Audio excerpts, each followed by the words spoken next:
Hello friends, ഇന്ന് ഞാൻ മസ്കറ്റിൽ നിന്ന് കണ്ണൂരിലേക്ക് തിരിച്ചു പോവുകയാണ്. എയർപോർട്ടിലേക്ക് കയറുന്നതാണിത്. ഞാൻ പോകുന്ന ഫ്ലൈറ്റ് 9 മണിക്കാണ്. നമ്മളിപ്പോൾ 6 മണിക്ക് തന്നെ ഇവിടെ എത്തി. ഭർത്താവ് കാറിന് പാർക്ക് ചെയ്യാൻ പോയി. പിന്നെ എന്നെ ഒപ്പം തന്നെ ഉള്ളിലേക്ക് അവർ വന്ന്.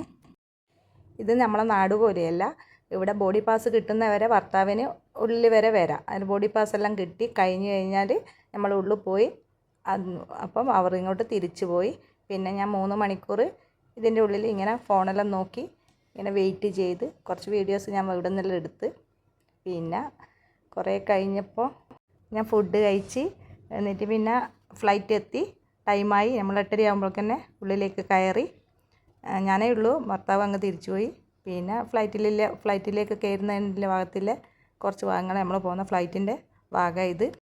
ഇനി ഞാൻ ഫ്ലൈറ്റിൻ്റെ ഉള്ളിലേക്ക് കയറട്ടെ. എൻ്റെ സീറ്റ് നമ്പർ നോക്കി ഞാൻ അവിടെ ഇരിക്കട്ടെ. ഞാൻ വിൻഡോ സൈഡാണ് ഇരുന്നത്. പിന്നെ രാത്രി കൊണ്ട് അധികം കാഴ്ചകളൊന്നും കാണുന്നില്ല. നാട്ടിലെ 2:20 ആകുമ്പോഴേക്കന്നെ ഞാൻ അവിടെ എത്തും. Muscat time 12:50 ആകുമ്പോഴേക്കന്നെയാണ് നാട്ടിലെത്തുക.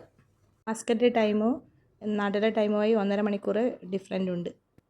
ഫ്ലൈറ്റ് ലാൻഡ് ചെയ്യുമ്പോഴേക്കന്നെ കുട്ടികൾ കൂട്ടാൻ വരും. വീടുമായിട്ട് എയർപോർട്ടിലേക്ക് 20 മിനിറ്റിൻ്റെ വ്യത്യാസമേ ഉള്ളൂ. നാട്ടിലെ വിശേഷങ്ങളുമായി അടുത്ത വീഡിയോ കാണാം. ബായ്.